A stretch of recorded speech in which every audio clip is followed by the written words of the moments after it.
सुबह की पहली किरण अभी फूटी भी नहीं थी। घने पेड़ की एक पतली कमजोर टहनी पर बने सूखे पत्तों के घोंसले में रानो चिड़िया जाग चुकी थी।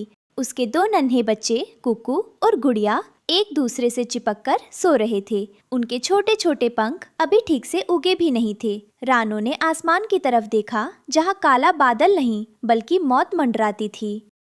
दाना तो लाना ही होगा। पेट की आग इन मासूमों को सुलाने नहीं देगी। पर भगवान, आज फिर इन्हें अकेला छोड़कर जाना पड़ रहा है। उस बेरहम कालचील से मेरे बच्चों की रक्षा करना। उसने प्यार से कुकू और गुड़िया को पंखों से सहलाया। दोनों की आंखें खुल गईं। माँ, इतनी जल्दी जा रही हो? मुझे डर लगता है जब तुम नहीं होती। हाँ माँ, मत जाओ ना। कल रात को भी पेड़ के पास किसी के बड़े बड़े पंखों की आवाज आ रही थी। रानो का दिल कांप गया, लेकिन मजबूरी बड़ी थी। उसने दोनों के सिर पर चोट सहलाई। मेरे प्यारे बच्चों, डरो मत, बस पत्तों के पीछे छुपे रहना। जब तक मैं वापस न आऊं, घोंसले से बाहर गर्दन भी मत निकालना। अगर कोई अजनबी आए तो बिल्कुल चुप हो जाना। मैं जल्दी ही मीठे फल और दाने लेकर आऊंगी। रानो ने एक आखिरी बार अपने बच्चों को देखा और भारी दिल से उड़ान भर ली। उसे क्या पता था कि आज उसके बच्चों पर क्या कयामत आने वाली है। दोपहर होते ही आसमान में एक जोड़ी बड़ी और क्रूर आंखें चमक उठीं। वो काल चील था। उसकी नजर रानो के कमजोर घोंसले पर पड़ी। आज तो रानो चिड़िया घर पर नहीं है। उसके दो रसीले नर्म बच्चे अकेले हैं।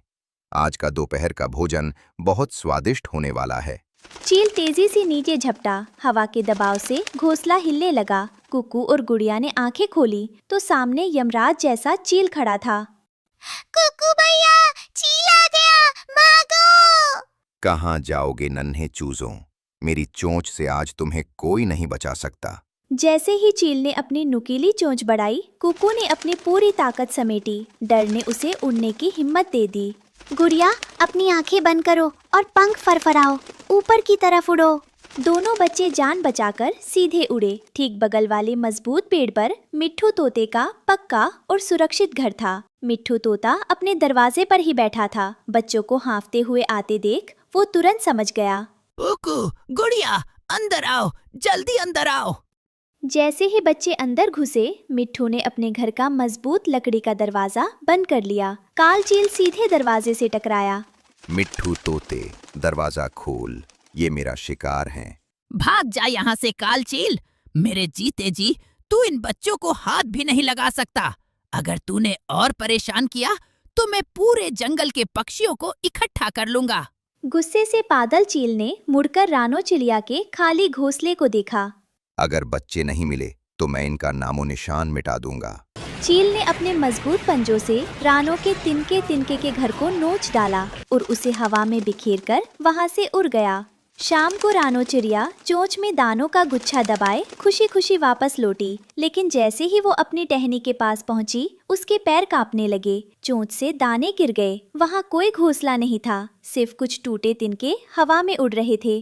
कुकू, गुड़िया, कहाँ हो तुम लोग? मेरे बच्चे, कोई मुझे बताओ, मेरे बच्चे कहाँ हैं? क्या उस पापी चील ने? रानो फूट फूट कर रोने लगी। वो खुद को कोस रही थी। तभी पास के पेड़ से मिट्ठू तोता, कुकू और गुड़िया बाहर आए। माँ, हम यहाँ हैं। तुम ठीक हो? भगवान का शुक्र है। मुझे लगा मैंने तुम्हें खो दिया। रानो बहन, हौसला रखो। कालचील ने हमला किया था, लेकिन बच्चे समझदारी से मेरे घर आ गए। पर दुष्ट ने तुम्हारा घर तबाह कर दिया। तभी अचानक आसमान में काले बादल छा गए। ठंडी हवाएं चलने लगी और देखते ही देखते मूसलाधार बारिश शुरू हो गई। रानो के पास अब सिर छुपाने की भी जगह नहीं थी। वो भीगते हुए अपने बच्चों को पंखों में छुपाने की कोशिश कर रही थी, पर पानी की बूंदें उन्हें भिगो रही थी। हे ईश्वर, मेरी गरीबी ही क्या मेरा सबसे बड़ा गुनाह है। अब इस तूफानी रात में मैं अपने बच्चों को कहाँ लेकर जाऊँ? बेघर रानो उड़ते उड़ते जंगल के एक ऐसे कोने में पहुंची जहां हरे भरे लंबे बांस के पेड़ उगे हुए थे। वो एक बड़े बांस के नीचे बैठ गई ताकि बारिश की सीधी बौछार से बच सके। वो लगातार रोए जा रही थी। तभी एक गहरी और गूंजती हुई पर बेहद सुरीली आवाज आई। रो मत रानो, तुम्हारे आंसू इस जंगल की मिट्टी को भारी कर रहे हैं। रानो चौंक गई। उसने डर कर इधर उधर देखा। कौन है यहाँ? कृपया हमें नुकसान मत पहुँचाना। डरो मत, मैं ये हरा बांस हूँ। मैंने तुम्हारी ममता और तुम्हारा दुख देखा है। तुम्हारी ईमानदारी और बच्चों के प्रति प्यार ने मुझे पिघला दिया है। मैं तुम्हारी मदद करूँगा। आप मेरी मदद कैसे कर सकते हैं बाबा? मेरा घर टूट चुका है। मुझे और मेरे बच्चों को कोई भी शिकारी मार सकता है। रानो, मेरी सूखी हुई टहनियों और पत्तों को काटो, उनसे अपना घर बनाओ। मैं साधारण बांस नहीं हूँ, मैं एक जादुई बांस हूँ। जो भी दिल से सच्चा होता है, मैं उसकी ढाल बनता हूँ। रानो ने जादुई बांस को नमन किया। उसने तुरंत अपनी चोंच से बांस के चमकीले और मजबूत पत्तों और लकड़ियों को इकट्ठा करना शुरू किया। जैसे ही उसने घर बनाना शुरू किया, एक चमत्कार हुआ। इनके खुद ब खुद एक खूबसूरत, मजबूत और आलीशान महल जैसे छोटे घर के रूप में जुड़ने लगे। वो घर सोने की तरह चमक रहा था और उसमें से एक दिव्य खुशबू आ रही थी। वाह माँ, ये घर तो कितना सुंदर है। इसमें तो बारिश का पानी भी अंदर नहीं आ रहा।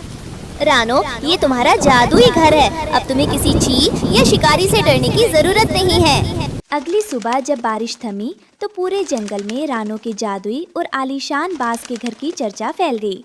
सभी पक्षी रानो के नए घर को देखने आए और उसकी किस्मत की सराहना करने लगे। तभी वहाँ कालू कौवा आया। वो स्वभाव से बहुत चालाक, लालची और जलनखोर था। इतना सुंदर घर देखकर उसकी आंखों में लालच उतर आया। अरे वाह रानो, कल तक तो तू भीख मांग रही थी और आज इतना बड़ा महल।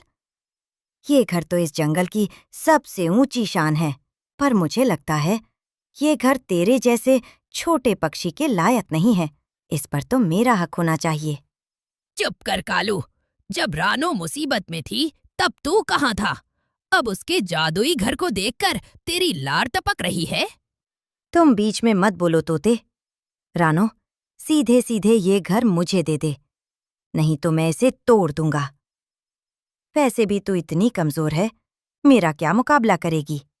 कालू कौवे ने रानो को डराकर भगाने के लिए जादुई बांस के घर पर झपट्टा मारा।